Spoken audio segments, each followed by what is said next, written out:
Hello students, welcome all of you in your geography class and I hope you are well. So today we are going to read a new chapter, that is migration, its types, causes and consequences. So in this chapter we read about the types of migration, its effect, harmful, positive and negative on the society, its types and the causes, why people migrated, क्यों migration होता है, लोगों की movement क्यों होती है, movement of people from one place to another, एक जगह से दूसरी जगह लोग क्यों जाते हैं, अपने घर से वो दूर चले जाते हैं, दूसरी सिटी में चले जाते हैं, दूसरे टाउन में चले जाते हैं एंड ये डिफरेंट पर्पस के लिए जाते हैं, जॉब के लिए जा रहे हैं, शेल्टर के लिए, एजुकेशन के लिए. So there are some reason behind the migration we will discuss in this chapter. On the basis of duration, migration is of two type.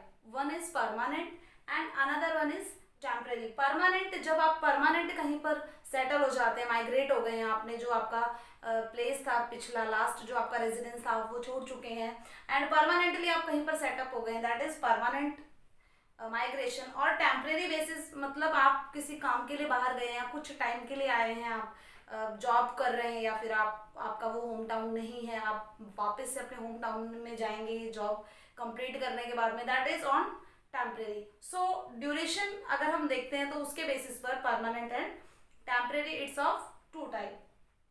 First census 1881 में पहली बार इंक्लूड करा गया था माइग्रेशन को, और ये माइग्रेशन था, ये based on place of birth पर था. मतलब आप अपने बर्थ प्लेस पर अगर नहीं हैं, बर्थ प्लेस के अलावा किसी दूसरे जगह पर अगर आपको इन्यूमरेशन हो रहा है, मतलब काउंटिंग हो रही है, अगर आप अपने बर्थ प्लेस पर नहीं है तो उन लोगों को माइग्रेशन में ऐड किया गया था, यानी कि बेस किसे लिया गया था, प्लेस ऑफ बर्थ को. Now we will discuss the place of birth migration. एक एग्जांपल के साथ में हम ये देखेंगे. If the place of the birth is different from the place of enumeration. Enumeration means counting, counting means census के लिए जो काउंटिंग करी जा रही है पॉपुलेशन की, दैट इज इन्यूमरेशन. तो इन्यूमरेशन का प्लेस और आपका बर्थ प्लेस जब अलग है तो उस टाइप के माइग्रेशन को हम प्लेस ऑफ बर्थ माइग्रेशन कहते हैं. सपोज कीजिए आप हरियाणा से बिलोंग करते हैं और आप जॉब कर रहे हैं अभी दिल्ली में, तो जब इन्यूमरेशन हो रहा है तो आपको दिल्ली में काउंट करा जा रहा है, यानी कि आपका मीन्स आपका place of birth and place of enumeration है वो डिफरेंट है. That type of migration include in place of birth. और 2001 में जब सेंसस हुआ था तो ऐसे जो माइग्रेंट्स थे उनकी काउंटिंग 30% थी, मतलब टोटल पॉपुलेशन में से 30% जो पॉपुलेशन है वो प्लेस ऑफ बर्थ माइग्रेशन पर बेस्ड थी. Now we will read about the second type of migration which is include in the census. Census में जिस टाइप के माइग्रेशन को इंक्लूड करा जाता है वो है place of last residence. Last residence के बेसिस पर जो माइग्रेशन होता है, कैसे होता है, when the place of last residence and place of enumeration are different. So जब काउंटिंग हो रही है उस टाइम पर आप अपने लास्ट रेजिडेंस पर नहीं है, मतलब लास्ट जो आपका जो रेजिडेंस है वहां पर आप नहीं है, आप कहीं बाहर हैं और उसमें आपको इंक्लूड करा जा रहा है, तो उसे कहा जाता है migration based on the place of last residence. Means अभी हमने एक एग्जाम्पल दिया था कि आप हरियाणा से बिलोंग कर रहे हैं बट आप दिल्ली में जॉब कर रहे हैं, तो हरियाणा आपका बर्थ प्लेस है लेकिन जो दिल्ली है वो आपका लास्ट रेजिडेंस है क्योंकि आप यहाँ पर रह रहे हैं. फर्दर आप दिल्ली से मुंबई आ जाते हैं ट्रेनिंग के लिए 1 मंथ के लिए, एंड जब आप 1 मंथ के लिए ट्रेनिंग पर आए हैं तब वो काउंटिंग चल रही है, तो आपको यहाँ काउंट किया गया है मुंबई में, तो आपका जो लास्ट रेजिडेंस है उसको आप माइग्रेट कर चुके हैं, उसको आप छोड़कर यहाँ आ चुके हैं मुंबई में. सो इस टाइप के जो माइग्रेंट्स हैं उनको काउंट किया जाता है प्लेस ऑफ लास्ट रेजिडेंस में, जो कि पॉपुलेशन का 2001 जब सेंसस हुए थे उसके अकॉर्डिंग 31% था. हमारे जो पॉपुलेशन थी उसका 31% जो पीपल थे वो माइग्रेट हो चुके थे अपने लास्ट रेजिडेंस से. We divided the migration into 2 parts. First one is national, you can say that internal migration.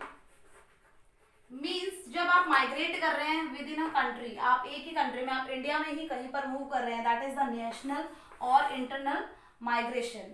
And इसमें भी 2 पार्ट होते हैं, एक इंटर स्टेट, आप एक ही स्टेट में मूवमेंट कर रहे हैं, माइग्रेशन कर रहे हैं, and another one is intra state, एक स्टेट से दूसरे स्टेट में। तो ये तो स्टेट के बेसिस पर देख लिया, अगर एक ही स्टेट में माइग्रेशन हो रहा है इंटर स्टेट, एंड अगर एक स्टेट से दूसरे स्टेट में आप जा रहे हैं तो इंट्रा स्टेट। बट ये माइग्रेशन क्योंकि कंट्री के अंदर हो रहा है दैट इज नेशनल और इंटरनल माइग्रेशन।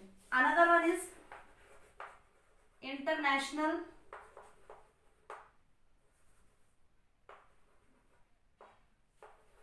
और you can say that external migration. हम अब्रॉड में जा रहे हैं, फॉरेन कंट्री में जा रहे हैं, उसे कहेंगे हम इंटरनेशनल माइग्रेशन या एक्सटर्नल माइग्रेशन, क्योंकि कंट्री से हम बाहर जा रहे हैं, जो हमारी कंट्रीज की टेरिटरीज है उसको क्रॉस करके हम बाहर मूवमेंट हो रहा है, that's why it is called the international movement. Now we will read the streams of migration, that is we are talking about the national migration और internal migration within a country है वो उसकी stream क्या है, कहाँ से movement कहाँ पर हो रहा है। So these are rural to rural migration, another one is rural to urban migration, next one is urban to urban, and the last one is urban to rural. First type of stream of migration is rural to rural, means migration हो रहा है एक rural area से दूसरे rural area में, मतलब एक गांव से दूसरे गांव में माइग्रेशन हो रहा है। इस टाइप का जो माइग्रेशन है वो फीमेल से रिलेटेड है, मतलब जो फीमेल है वो मैरिज के बाद में एक गांव से दूसरे गांव में चली जाती है आफ्टर मैरिज। तो इस टाइप का जो माइग्रेशन है ये मोस्टली जो है वो वुमेन का होता है। Next rural to urban migration. Rural to urban migration है, ये सबसे ज्यादा होता है इस टाइप का माइग्रेशन, क्योंकि लोग डिफरेंट वेरियस रीजन की वजह से गांव को छोड़ करके और शहरों की तरफ वो मूव हो जाते हैं, शहरों में वो रहने लग जाते हैं, चाहे वो जॉब के लिए जाएं, चाहे बेसिक फैसिलिटीज के लिए जाएं, चाहे एजुकेशन अपने बच्चों को पढ़ाने के लिए वो ले जा रहे हैं। तो सबसे ज्यादा जो माइग्रेशन है वो रूरल टू अर्बन ही होता है। Next urban to urban migration means suppose आप दिल्ली में जॉब कर रहे हैं, वो एक अर्बन एरिया है, और आप फिर दिल्ली के पास में ही जैसे नोएडा में आप शिफ्ट हो जाते हैं, तो एक अर्बन एरिया से आप दूसरे अर्बन एरिया में शिफ्ट हो गए हैं। तो this type of migration is urban to urban, आप एक शहर से दूसरे शहर में चले गए हैं। ये भी डिफरेंट रीजन, मेनली जो ये वाला जो अर्बन टू अर्बन है ये जॉब के लिए होता है। नेक्स्ट अर्बन टू रूरल, ये माइग्रेशन सबसे कम होता है। आप अगर एक बार सिटी में चले गए हैं, सिटी में क्योंकि बेसिक फैसिलिटीज इतनी ज्यादा है कि अगर आप गांव में आएंगे तो आप एडजस्ट नहीं कर पाएंगे, लेकिन फिर भी अगर आपकी जॉब छूट गई है या कुछ ऐसी कंडीशन हो गई है कि फैमिली मेंबर गांव में रहते हैं और उनको देखने के लिए आपको आना पड़ रहा है, उनको संभालने के लिए कोई नहीं है, वो हेल्पलेस हैं, तो आप उनको संभालने के लिए आ रहे हैं अर्बन से रूरल की तरफ, तो ये वाला जो माइग्रेशन है काफी कम देखने को मिलेगा। सो रूरल टू रूरल में हमने पढ़ा कि फीमेल का माइग्रेशन होता है आफ्टर मैरिज, ये वाला माइग्रेशन ज्यादा है एक गांव से दूसरे गांव में। उसके बाद में ये रूरल टू रूरल माइग्रेशन है, ये मेघालय में भी होता है 2%, मतलब वहाँ की जो मैरिज सेरेमनी है वो ऐसी है कि जो मेल होते हैं उनको फीमेल के घर पे आना पड़ता है। सो ये जो रूरल टू रूरल माइग्रेशन है मेघालय में 2% है। रूरल टू अर्बन में आपको बताया गया कि जॉब पर्पसेस के लिए लोग या बेसिक फैसिलिटीज के लिए लोग गांव से और शहरों की तरफ जाते हैं। अर्बन टू अर्बन में मेनली जॉब आपका ट्रांसफर हो गया, आप शिफ्ट हो गए हैं, आपकी कंपनी चेंज हो गई है, दिल्ली में थी अभी वो गुड़गांव में आ गई है, तो ये urban to urban. Then urban to rural means आप शहर में रह रहे हैं और उसके बाद में आपको गांव में आना पड़ रहा है, कुछ ऐसी प्रॉब्लम हो गई है, या तो आपकी जॉब छूट गई है या फिर फैमिली मेंबर्स हैं उनको उनकी देखभाल करने के लिए गांव में वापस से आना पड़ रहा है। सो ये था some streams of migration. We already read about the internal migration, streams of migration, rural to urban, urban to rural. Okay, so now we will read the international migration. उस माइग्रेशन की बात कर रहे हैं जो हमारी जो टेरिटरी हमारी कंट्री की उससे बाहर होती है, या तो फॉरेन कंट्री से लोग आ रहे हैं हमारे टेरिटरी में, या फिर हमारी टेरिटरी को क्रॉस करके इंटरनेशनल टेरिटरी में लोग जा रहे हैं, दूसरी कंट्रीज में लोग जा रहे हैं, that is called the international migration. Okay, according to the census of 2001 more than 5 million people का माइग्रेशन हुआ है इंडिया में। इंडिया में 5 मिलियन पीपल से भी ज्यादा लोग माइग्रेट होके इंडिया में आए हैं, एंड ये 97% इसमें से जो माइग्रेशन है वो हमारे नेबरिंग कंट्री से हुआ है। if we are talking about the migration, that is immigration, मतलब हमारे कंट्री में ये जो माइग्रेशन हुआ है, दूसरी कंट्री से लोग हमारे कंट्री में आए हैं, इमिग्रेशन हुआ है, तो ये माइग्रेशन है, इसमें नेबरिंग कंट्री से 97% जो लोग हैं वो नेबरिंग कंट्री से बिलोंग करते हैं, मतलब बांग्लादेश, पाकिस्तान, नेपाल, भूटान, ये श्रीलंका, ये हमारे नेबरिंग कंट्री है। जो ये जो 5 मिलियन से ज्यादा लोग आकर के इंडिया में माइग्रेट हुए हैं, ये 97% इन नेबरिंग कंट्री से। नेक्स्ट, नाउ अभी हमने ये तो पढ़ लिया कि कितने लोग इंडिया में आए हैं, अब इंडिया से बाहर कितने लोग गए हैं, that is called the diaspora. इसे डायस्पोरा कहा जाता है।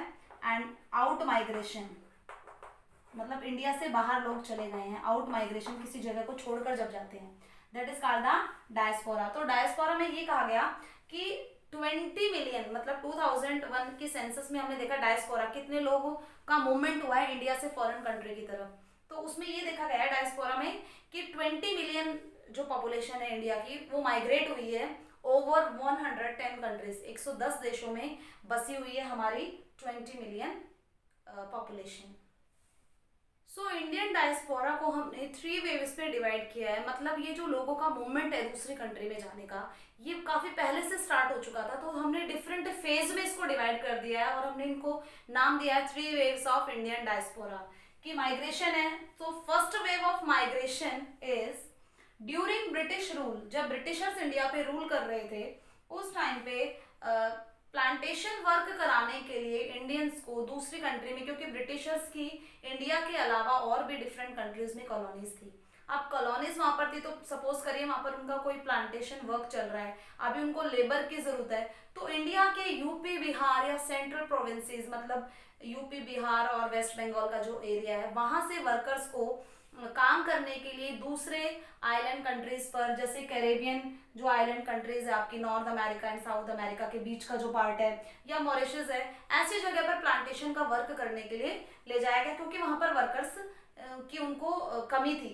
तो वर्कर्स की कमी को पूरा करने के लिए, क्योंकि इंडिया में भी कॉलोनी है, उनका रूल इंडिया में भी है, तो इंडिया से वो जबरदस्ती लोगों को पैसों का लालच देके या कोई भी एग्रीमेंट साइन करा के कि आप वहां पे काम करेंगे तो आपकी फैमिली को यहाँ पर पैसा दिया जाएगा, तो ऐसा ही एक एक्ट यहाँ पर भी था, जिसे कि गिरमिट एक्ट कहा जाता है, कि 5 साल के लिए प्रॉमिस करवा लेते थे वो पहले ही कि आप काम करेंगे हमारे लिए, लेकिन उनको पुअर कंडीशंस में रखा जाता था और बहुत ज़्यादा उनके जो वर्किंग आवर्स थे बहुत ज़्यादा था, और फिर उनसे लाइफ टाइम वहाँ पर काम कराया जाता था।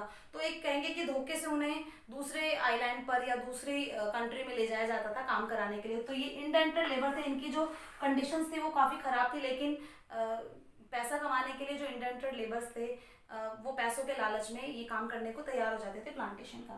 सो जो फर्स्ट वेव है उसमें ब्रिटिश रूल में इंडिया से माइग्रेशन हो रहा है, लेकिन इस माइग्रेशन का पर्पस यही है कि लोग पैसा कमाने के लिए वहां पर जा रहे हैं, लेकिन ब्रिटिशर्स उनको लेके जा रहे हैं, वो ब्रिटिशर्स की मर्जी से वहां पर जा रहे हैं। So this type of wave is before the independence of India. India की जब इंडिपेंडेंस नहीं मिली थी तो उस टाइम से पहले की बात हो रही है। Now move to the second wave, professionals, artisans and traders. अभी लोगों को जॉब अपॉर्चुनिटीज लोग तलाश रहे हैं, लोग काम के लिए मूवमेंट हो रहा है, दूसरी कंट्रीज में जा रहे हैं, जैसे कि जो साउथ में आइलैंड कंट्रीज है, थाईलैंड, मलेशिया, सिंगापुर, ऐसी जो कंट्रीज हैं वहां पर लोग जा रहे हैं जॉब के लिए। इनमें आर्टिशियंस थे या ट्रेडर्स थे या प्रोफेशनल्स थे, डॉक्टर है, लॉयर है, मतलब ये लोग भी in the search of job है, इनका मूवमेंट हो रहा है। और 1970s में लोगों ने, मतलब लोगों को ये लगने लगा कि अगर हम इंडिया में रहकर पैसा कमाएंगे तो इतना पैसा नहीं कमा पाएंगे, तो उनका मूवमेंट होने लगा डिफरेंट कंट्रीज में। तो 1970 में जो एंटरप्रेन्योर्स थे, जो इंडस्ट्री सेटअप करनी थी या प्रोफेशनल्स थे, वो वेस्टर्न कंट्रीज की तरफ मूव होने लगे। And in the third wave of migration what was happen, that is movement of doctors, engineers, finance experts migrated to US, Canada, Australia, New Zealand because these places are, these countries are highest earning groups. So अब क्या होने लगा है, तो third wave जो अब चल रही है कि जो मूवमेंट है डॉक्टर्स का या इंजीनियर्स का या फाइनेंशियल एक्सपर्ट्स का मतलब बिजनेस के लिए, या जो साइंटिस्ट है वो माइग्रेटेड टू, ये जा रहे हैं यूएसए की तरफ, कनाडा की, ऑस्ट्रेलिया, न्यूजीलैंड या अदर यूरोपियन कंट्रीज की, रशिया की तरफ मूवमेंट हो रहा है इनका। तो इनका मूवमेंट इन कंट्रीज में इसलिए हो रहा है क्योंकि ये हाईएस्ट अर्निंग ग्रुप्स हैं। यहाँ पर अगर वो कंपैरिजन करें कि इंडिया में उनको कितना वो सैलरी मिल रही है या फिर इन कंट्रीज में, तो इन कंट्रीज में काफ़ी उनको ज़्यादा सैलरी मिलती है। So they move to these countries, इस कंट्रीज की तरफ वो मूव हो रहे हैं। और इससे एक बेनिफिट जो इंडियन डायस्पोरा है उससे जो बेनिफिट हो रहा है वो अमेरिकन एंड यूरोपियन कंट्रीज को हो रहा है, बहुत फायदा हो रहा है क्योंकि लोग वहां पर जाकर के काम कर रहे हैं, तो उनकी कंट्री के लिए काम कर रहे हैं, उनकी इकोनॉमी ज़्यादा स्ट्रॉन्ग हो रही है क्योंकि इंडियंस वहां पे काम कर रहे हैं। सो एक इसका नेगेटिव इम्पैक्ट हम ये भी कहेंगे कि जिसे हम कहते हैं ब्रेन ड्रेन। ब्रेन ड्रेन हो रहा है मतलब कि अगर इंडिया के जो साइंटिस्ट इंडिया में रह करके जो काम कर सकते थे अभी वो अमेरिका के लिए कर रहे हैं या दूसरी यूरोपियन कंट्रीज के लिए कर रहे हैं, या वो डॉक्टर्स हैं, वो रिसर्च है, वो दूसरी कंट्री में जाकर कर रहे हैं, उन कंट्रीज के लिए काम कर रहे हैं, तो ब्रेन ड्रेन हो रहा है। अगर वो हमारे इंडिया में ही रह करके काम करे तो इंडिया की इकोनॉमी ज्यादा स्ट्रॉन्ग होगी, इंडिया ज्यादा पावरफुल कंट्री बनेगा। तो थर्ड वेव है वो अब चल रही है कि लोग वर्क के लिए या ज्यादा इनकम के लिए दूसरी कंट्रीज में जाते हैं, माइग्रेट होते हैं। Students, this is all about for today's session. We will continue in next class. So, do your learning work, written work regularly and make your timetable. आप अपना टाइम टेबल सेट करिए, उसके according आपने पढ़ना है because you are in 12th class. तो ये बहुत ज़्यादा आपके लिए ज़रूरी है कि आप ये जो टाइम आपको मिल रहा है आप इसका यूटिलाइजेशन करें। मीन्स आपका जो सिलेबस है वो ऑलमोस्ट कवर होने वाला है, तो आप अपना जो लर्निंग वर्क है उसको साइड बाय साइड लेकर के चलिए। रिवाइंडिंग वर्क स्टार्ट करिए, अपना चैप्टर्स रीड करिए, इन बिटवीन क्वेश्चंस बनाइए 1 मार्क्स के, बिकॉज ये जो टाइम है ये आपके लिए बहुत ज़्यादा क्रूशियल टाइम है, जिसे कहेंगे कि बीता हुआ समय वापस नहीं आता है। तो ये टाइम चला जाएगा, उसके बाद में आप बस उसके लिए पछताते रह जाएंगे। सो उसके लिए आप रिग्रेट करते रह जाएंगे कि टाइम चला गया, हमने वेस्ट कर दिया। तो इससे अच्छा है कि आप बाद में इस बारे में सोचें। तो यूटिलाइजेशन करिए अपने टाइम का, प्रॉपर तरीके से यूज़ करिए, टाइम टेबल बनाइए और डिफरेंट एक्टिविटीज़ में इन्वॉल्व होइए, अपने पेरेंट्स की हेल्प करिए, रिस्पेक्ट करिए, उनके साथ टाइम स्पेंड करिए and stay at home, stay safe. Thank you.